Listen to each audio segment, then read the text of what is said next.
Hi guys, kamusta? Ako si Red Quaresma at welcome back sa aking channel. At kung bago pa lang kayo sa aking channel, huwag niyong kalimutan na mag-subscribe at sipahin rin tiny bell button doon sa baba para updated kayo kung meron ako mga bagong video na i-upload dito sa aking channel. At para sa video ito, another reaction video naman ang gagawin ko. So magre-react ako guys dito sa how to get away from my toxic family full trailer. And sobrang excited ako guys na mapanood to. Kaya i-play na natin to without further ado. Let's begin in 1, 2, 3, go. Tara, play na natin. Alright. Wait lang guys. Okay, bilang tayo ng 3, 2, 1, go. So, yeah, here we go. Wait lang guys. Lakasan ko lang yung volume niya. So, ito na. Sana po, bago po kayo magsalita, maalala niyo po na may utang po kayo sa akin. Ooh. Bastos ng anak mo, Aurora, ha? Parang hindi ka nanay kontratuhin. Wala siyang utang na loob. Ano ba yan? Ang toxic? Paano ka nagkaroon ng ganyang klaseng anak? Walang-wala na rin ako. Ubus na! Inubos niyo! Hindi ko na kaya, Nay. Pagod na ako.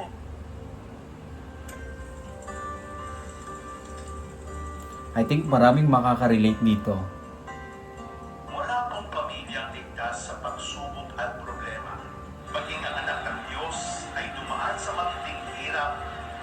Si Arsenio, napakasipag na galante. Tuwing umuwi siya galing sa Dubai, lagi siya may pasalubong sa kanya. Kaming handa na yan. Wala yung budget.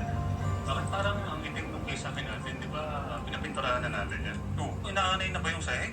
Hindi ka naman nagsabi na umuwi. Well, narating mo lang eh. Hindi mo napapansin. Relax na muna. Naging madamot siya. Hindi na ako babalik ng Dubai. Yung negosyo kami. Ano yan? Nag-relapse ang kuya mo. Kailangan ko siyang iparehab. Malaking pera yun. Si Kylie, yung tuition niya. Kulang yung pinapadala mo buwan-buwan. Kaya napilitan ako sa bahay. Senyo, kailangan na natin mabayaran yung bahay. Baka maramata. Saan tayo titira? Buntis ako. Dapat magpakasal na sila. Dapat ay grande. May dehado tayo. Babae ang atin. Sino ho gagastos? Aba, hindi ako. Ano naman ang silbi ng pag-abroad mo kung wala kang ipon, hindi ba? 3 milyon yung pinag-uusapan natin dito pera. Ano ba naman yung sana binayaran mo kahit pa konti-konti? Scam ako. Lahat ng ipon ko nawala. Kailangan ko rin ng pera. Nagawa mo naman dati, Arsenio.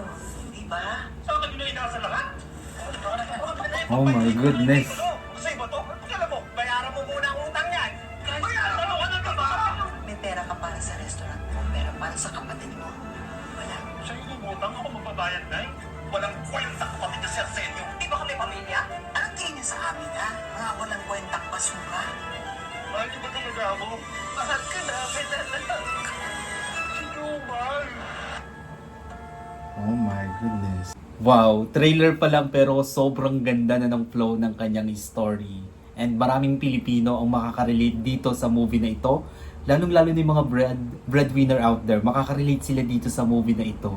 Ang galing ng mga actors na gumanap dito. Talagang pag nagbabato sila ng linya, sobrang damang-dama and then tagos talaga siya sa heart. Ang galing. Galing. Papanoorin ko talaga tong movie na ito guys.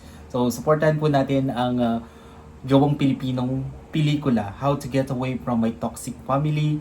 Supportahan po natin ang sariling atin. Alright? Kung nagustuhan nyo ito guys, bigyan nyo ito malaking likes. Mag-comment kayo kung meron kang mga request na video na pwede kong gawin dito sa aking channel. Bye po!